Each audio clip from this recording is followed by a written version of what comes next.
This is Hindsight Radio. I represent it. The information station changing the nation.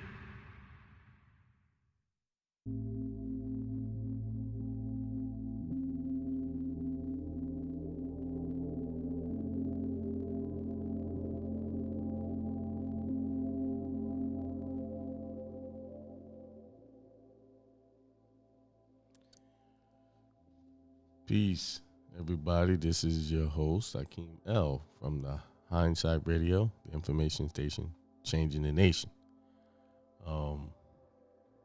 Every Tuesday I do a show on blogtalkradio.com/hindsight 2020. Tune in at 7 p.m. Eastern time. I just want to do this video on your mind, your thought processes, how you're perceiving things. Right now, the country is experiencing difficulties, accepting the things that are going on. People's minds are plagued with fear, anxiety, especially since they haven't picked a president yet,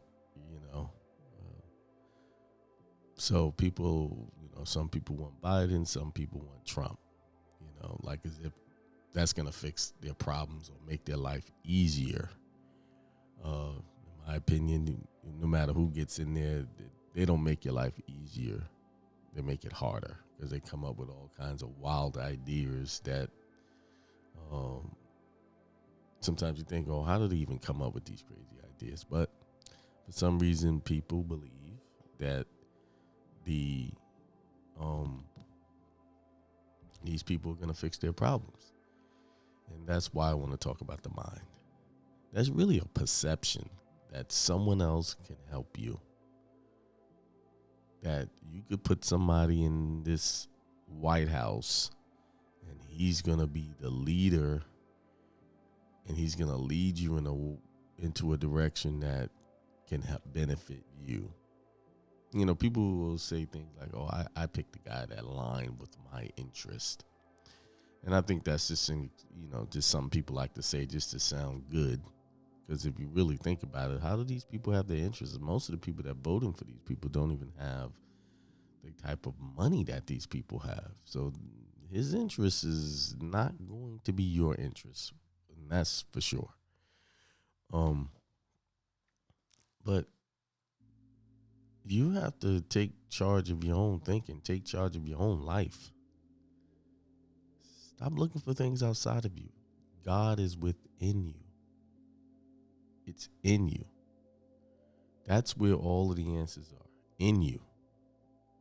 There's nothing outside of you that's going to fix anything for you. Nothing. I know I do a lot of talking and saying the same thing while I'm being repetition because I have to get you to understand that none of these things that's going on, they're just happening, and it, things might get what you perceive as worse, but it doesn't have to get worse in your household because I don't latch on to these ideals. I know that the real source and power is in me, some of you don't believe that you are the power and the source of everything that's happening. It's something that's happening outside of you. And actually, it's not. In John chapter 10, verses 34, it said, Jesus answered them, "Is it not written in your law, I have said you are gods?" He said it was in the law that you are gods. It's written in their law. So where's this law? They hid this. You couldn't even. So if it's written in their law that you are gods, come on. It's there. But, no preacher is going to read that to you. He's not going to say that. And it's also written in another scripture about you being gods. It says, I've said you are gods. You are all sons of the Most High. This is Psalms 82:6. Oh, he was just talking about. Who was he talking about? He's talking about you. So when you start looking for somebody or something to be the power in your life, then you are putting another God in front of you.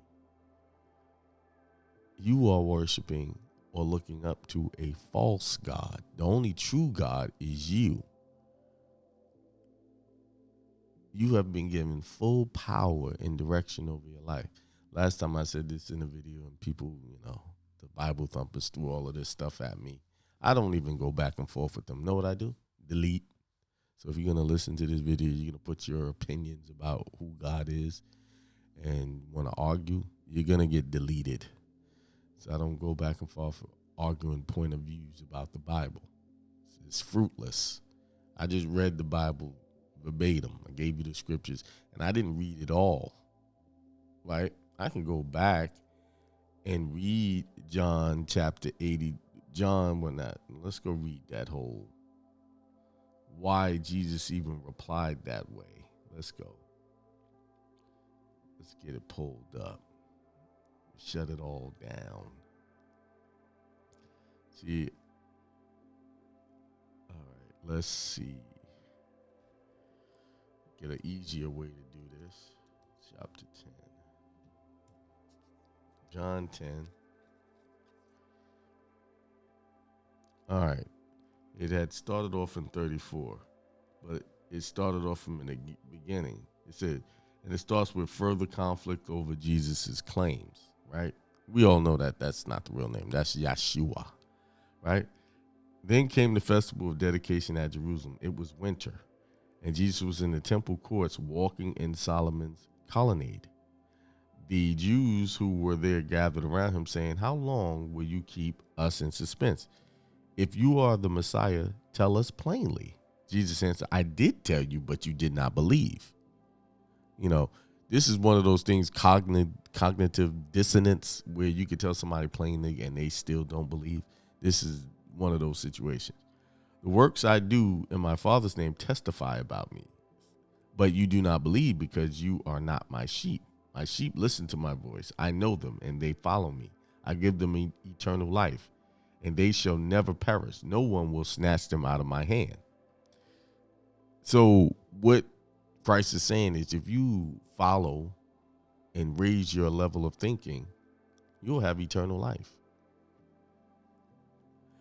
right? If you follow his example and the things that he was doing and teaching, because really the Christ was teaching a mindset, not to rely on things outside of you. Rely on yourself. Look within the God within, and then all your desires will be fulfilled, right? My Father who has given them to me is greater than all. No one can snatch them out of my Father's hand. I and the Father are one. Then he said, I and the Father are one. The consciousness of the Father and the Son are one. Again, his Jewish opponents picked up stones to stone him. But Jesus said to them, I have shown you many good works from the Father. For which of these do you stone me? Then he said, we are not stoning you for any good work. They replied, but for blasphemy, because you are mere men. You, a mere man, claim to be God. Jesus answered them, this is where I read before.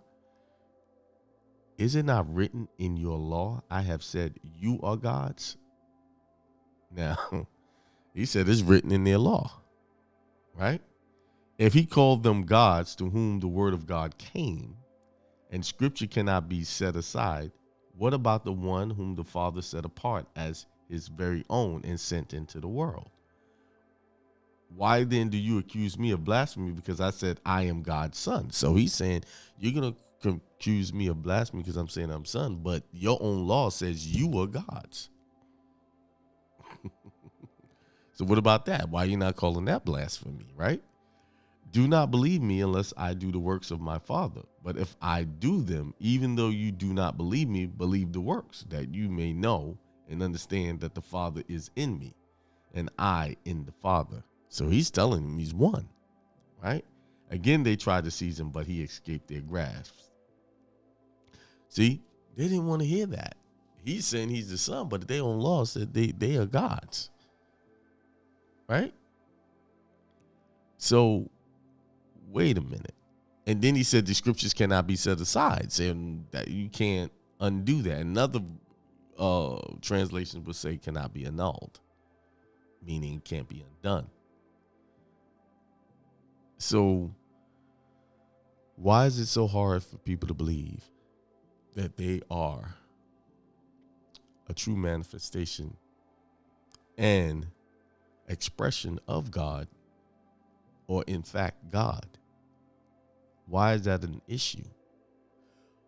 What most people like to hear or will believe more than anything, oh, I'm less than God, I'm a filthy rag, I'm this and that, I'm a sinner. See, these are the ideas, misguided ideas promoted by the theologians over the centuries to get you to believe that you're less than who you really are. And see, and that's the true sin, when you're thinking less than what you were created to be. You will never, ever achieve your highest form of existence until you open up to the idea you are the highest form of existence. You are one of the highest form of existence. That's not blasphemy. That's not being arrogant. It's a fact. You cannot achieve true prosperity, peace in your life until you think better of yourself. And this is why people fall into the trap of looking for these so-called leaders, world leaders, to fix problems, and then want to criticize them when they don't fix the problem. You know, you got people who don't like Trump and they have everything to say about this man. And they don't like Biden, they have everything to say. They just have all these opinions. And, you know, when I look at these people who are having these opinions about these guys, a lot of them are in very bad positions when it comes to financial, bad been in and out of bad relationships. So those are people, instead of looking to themselves for answers, are looking for other people to give them answers, and then finding other people to blame on their problems. See, they don't want to take responsibility for where they are in their life. Not achieving what they were sent here to. Everybody was sent here and got a purpose. Everyone has a purpose, a true purpose that will fulfill them and make them happy or peaceful or prosperous. You have a purpose. And the reason why a lot of people are not getting these feelings of happiness and prosperity is because they're not operating in their true power. Once you find that place you're supposed to be in, no one can take that away from you. You'll know. It won't be a guess. You will know.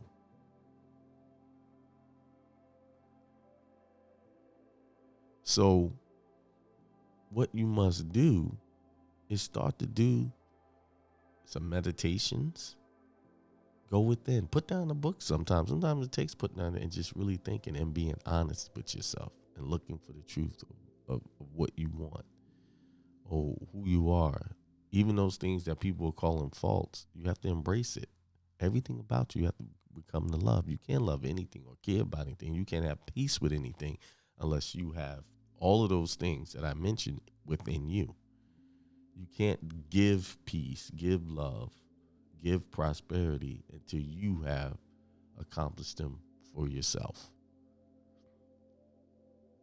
And there's a lot of people out there teaching and preaching these things, and none of them come close to anything that they say they're teaching. You're supposed to go into your secret place. Oh, that's also in the Bible as well. It says right here, you know, you go into these churches, you got people praying for hours or whatever, and they doing all these loud prayers, showing off, putting on these shows about prayer, and then bragging about it after. Yeah, man, we had this great prayer, and I was in it. I was in the spirit. I was this, that, and the other. And they're doing that all in the public, right? But it says in Matthew 6:6, but when you pray, go into your room, close the door, and pray to your Father who is unseen. Then your Father who sees what is done in secret will reward you. What? You're not going to get a reward from those public prayers. Only reward you're going to get is the people who are looking on, and giving you that accolades that you, or compliment that you did a good prayer. That's it, as far as it goes. But if you want a true reward, you got to go into the secret place where your Father who is unseen. Who is this Father? This is a metaphysical definition or a word when it says Father. It's go into the meditation, the higher consciousness of your mind, the Father, the subconscious, the Father of all manifestations, that unseen, the one that's giving you back the programming you're put in. It's giving you the manifestation of what you're programming the mind to. That's the Father. Go in. And you have to, I'm trying to see if I could look this.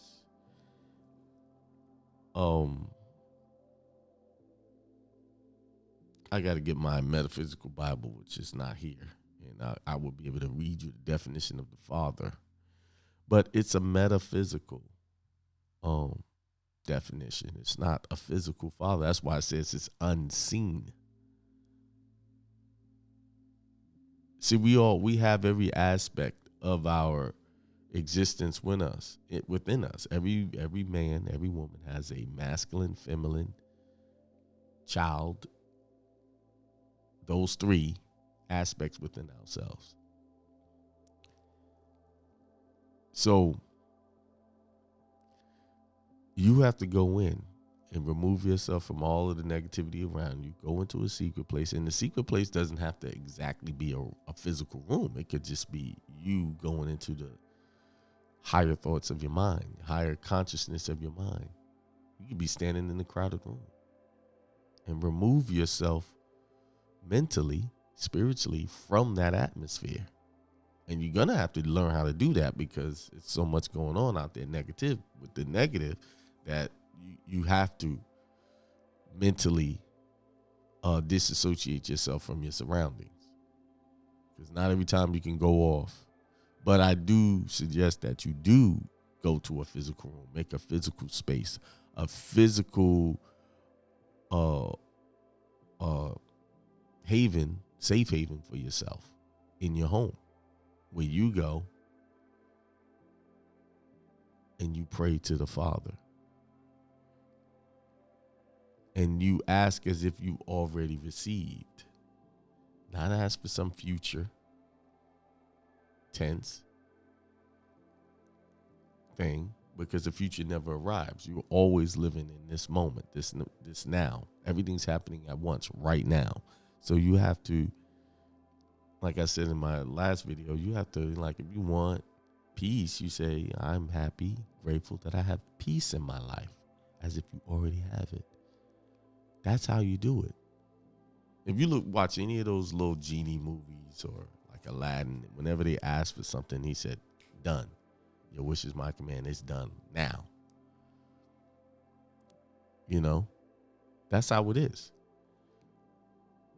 You want good relationships, you have to be grateful that you already have the relationship, even if it's not physically there. Everything originates in the thoughts of your mind, the spiritual realm. That's where the real spiritual realm is. That's where real heaven is.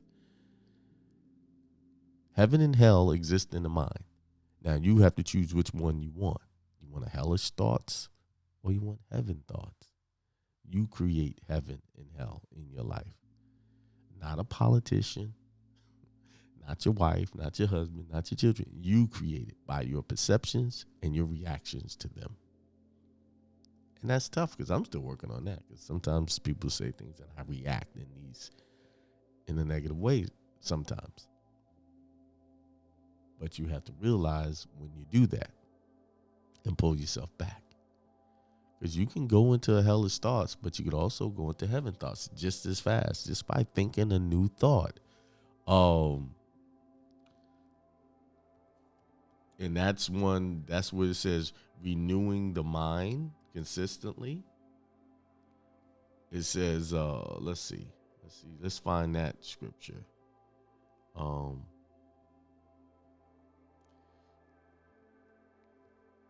Everybody's got their opinion on it. I want the scripture. I don't want to see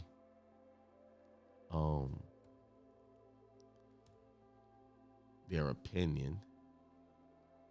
Here it is, Romans 12. Do not conform to the pattern of this world. What is the conforming to the pattern of this world? The pattern of this world is negative mindsets. Always, right now, just going along with these elections, the pattern of this world to have the opinion about it. If you're a true spiritual being looking for higher consciousness, you would not be conforming to those thoughts and care whether there's who's in the White House, who's elected senator, who's the governor. You wouldn't care about those things, or you would care only about one thing and pay attention to one thing, is the thoughts that are roaming around in your mind, because those are the things that is giving you what you want. All right. Or what you don't want. Because sometimes you have these negative thoughts and then they're appearing and you're like, where did that come from? Because you had a negative thought. Here it is. Do not conform to the pattern of this world, but be transformed by the renewing of your mind. What does that mean? Be transformed by the renewing. But when those negative thoughts, you have to transform them into positive thoughts.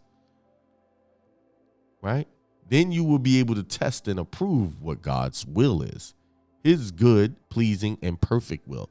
What God's will, the pleasing and perfect will of you as being God, thinking positive all the time, or try to be positive all the time. And when negative thoughts get in, you have to transform them and renew your mind. That's a daily task. Hourly, minute, second by second, because you could switch to a negative thought quickly, especially if you pull up Facebook and you see negative images. It's going to switch your thought patterns. So you always got to continue to renew the mind. So remember, nothing that is happening outside of you is really affecting you. It's what's happening inside of you that's affecting you. When you see those things that are outside of you, your perception, your reactions to those things. Things are always going to happen outside. Storms are always going to pop up. People are going to always say things you don't like or do things you don't like.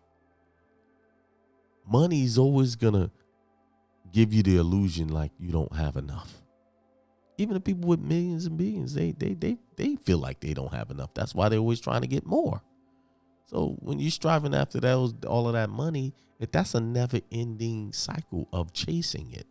See, that's why I don't chase money. Money just comes to me.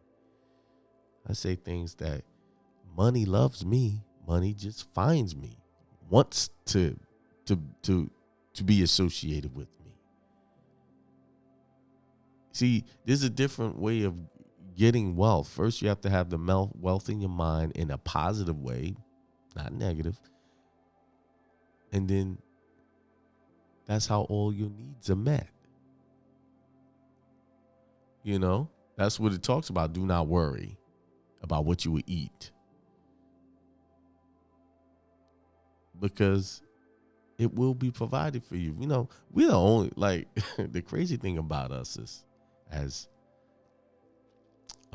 man and woman, we're the only people that worry about how much money we need to buy food and stuff. And and we're supposed to be the highest form of existence out there. And the animals don't do that. Nothing on this planet other than us, which we're supposed to be highly intelligent, struggle over eating and having enough. They don't worry. They go and get what they need for the day and they done. They don't have refrigerators. They don't have cars. Why? Because they live within their means. They live within their created self. Now, yes, we are a being that is seeking for higher consciousness and things, but I think what happened when we fell from our true existence, higher existence, we looked at everything physical and we started creating all these things and saying, this is what you need. This is what you have to have. But when you go into the higher conscious, you realize a lot of those things you're saying you need and have to have, you really don't have to have. Now, yeah, don't get me wrong. I like a nice house. In this physical world, I want a nice house. I want a nice vehicle. I want to travel and see things in a physical way and experience those pleasures. But I also got to remember to keep my higher consciousness intact in a positive way so that I can enjoy all of those things physically in a proper way. You know? So what if things collapse and you don't have those things? That's very possible looking at what we're dealing with today, how things are. UK just went back on another 4-week lockdown. Australia's been on lockdown. They haven't come out of it. They can't even travel from state to state. Who do you think is next? Who do you think is next? And everybody think it hinges on the next president. Who's going to be president? What's going to happen? But I'm not going to sit around worrying and be stressed out about that. I'm going to continue to live my life and be happy. Choose happiness. Choose peace. Choose prosperity. Choose to be around positive people with positive mindsets. And anything negative that comes my way, I remove it or remove myself from it.